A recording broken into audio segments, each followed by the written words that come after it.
Good evening. Welcome to the Black Breastfeeding Week Empowerment Video Series, celebrating Black Breastfeeding Week 2019 and Black Families Do Breastfeed. My name is Victor Jackson, and I have been asked to speak with you about how to get and keep the love after the baby. We would like to also ask you to follow us on Facebook at Black Families Do Breastfeed, or come and join our group at Breastfeeding Support Group for Black Moms. Dads, there's also a group for us that we can join in the on the Facebook group. It's called Daddies Can Do. So please come and join us on one of those groups. We also have a Instagram page of melanated milkies. That's melanatedmilkies. That's our Instagram page. So please follow along with us on one of those sites. How to get and keep the love after the baby.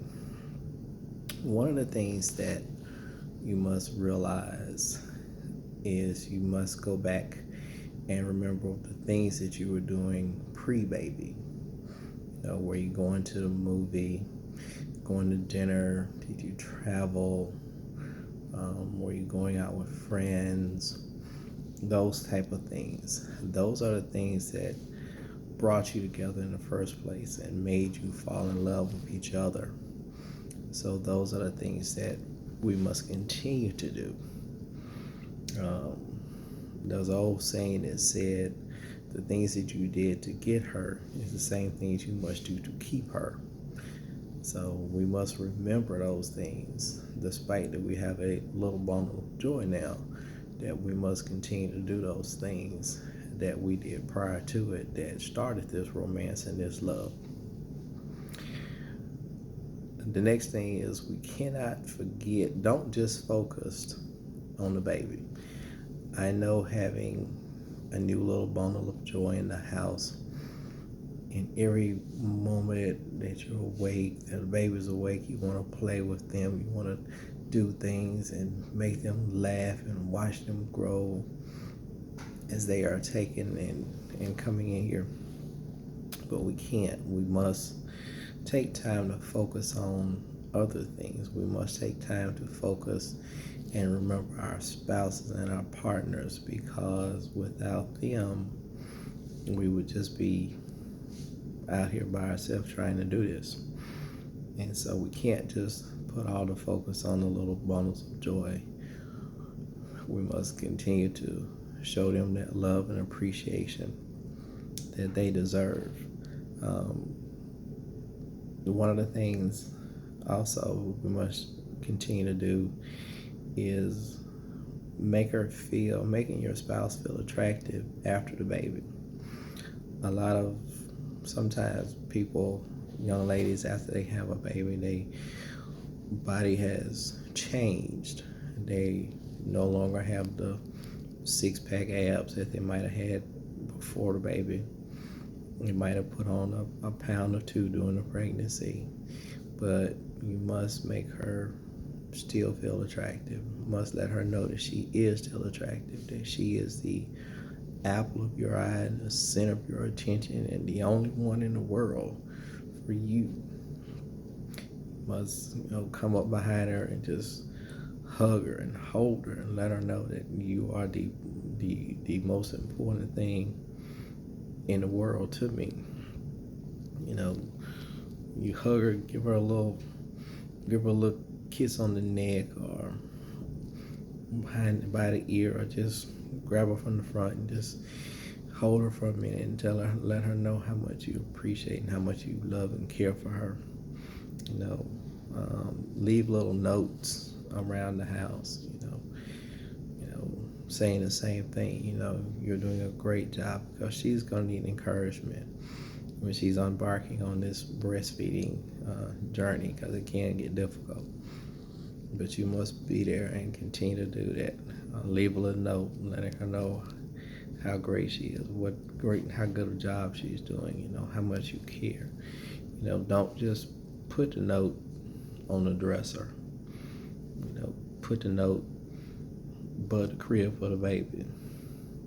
Tape it to the wall and let her know how wonderful she is, and you'll be thinking about her throughout the day while she's at home. Call her randomly throughout the day, and don't just ask, oh, how's Junior doing? Ask about her. Say, I didn't come to talk to ask you about the baby. I just want to hear your sweet voice. Let her know that she's still loved, and that you're doing everything in the world for her. You must also take time out for yourself. I know from personal experience, having two little boys,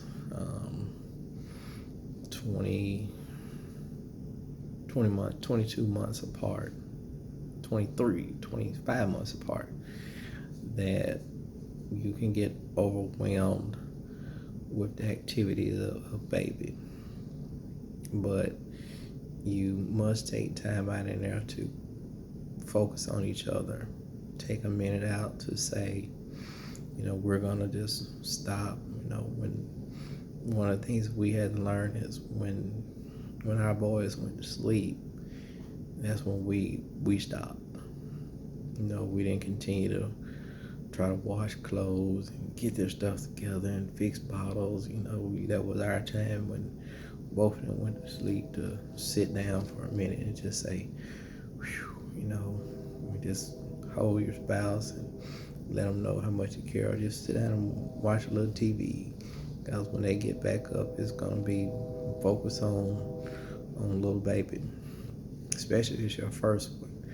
If it's your second one or third one, you have other kids in there you have to do the same thing with. You have to get away for a minute, during those first 6 to 8 weeks, when everyone is still at home and you really can't get out, you don't want to get the baby out. You might have to stay up a few minutes after the baby go to sleep and all the other kids go to bed. Just spend a little time together. Watch a movie, read a book. Just sit there and just gaze into each other's eyes and let them know how special they are, and what you mean, and how great it is to have you being in this journey with them, because you're the only person that could be here with them.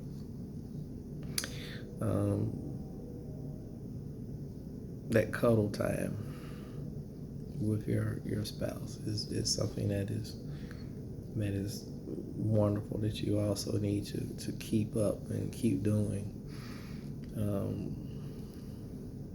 One other thing is, when in that first weeks, after a week or so, most men, guys, we're going back to work, but that spouse and the wife, they're still going to be there with that baby. When you come in the afternoon, listen to what she's saying about what happened that day. Don't just come in and want to sit down and say, oh my God, I had such a rough day at work, I can't do anything else. But listen to what she's saying and give her a break, and she'll be like, wow, thank you, and I just want to just sit down for a minute. And that's the best thing you can take and do, is just continue to do and talk and love each other. If you'll take it and do some of those things, I believe it will work. And coming from, once again, personal experience, those are some of the things that I did. I'm not the most romantic person in the world, but I tried to make mine feel like, and I did feel like she was the most important thing in the world to me, and she is. But once again, make sure you follow us on Facebook. Black Families Do Breastfeed. Join our group at Breastfeeding Support Group for Black Moms. And guys, come on and join the group also, Daddies Can Do. And I hope you enjoy our Black Breastfeeding Week Empowerment video series. Once again, my name is Torsheta Jackson, and I thank you for taking your time out to spend your evening with me for a few minutes.